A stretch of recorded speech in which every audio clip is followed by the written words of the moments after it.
Hi everyone, my name is Dr. Mahesh. I was working in a private hospital. I studied in IHSM UK. My batch was like 2011-12 batch, and I passed out in 2016.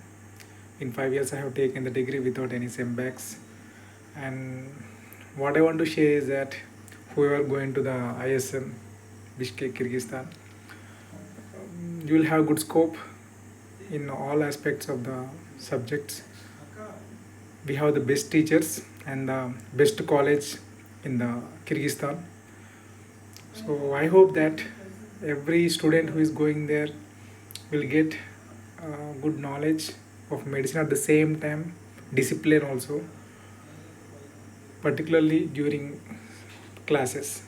Another thing is that um, who are going to the abroad for studying medicine, my suggestion is that everyone who is going to study abroad, definitely they have to prepare for MCI, not after coming to the India, but definitely you have to study from first year itself.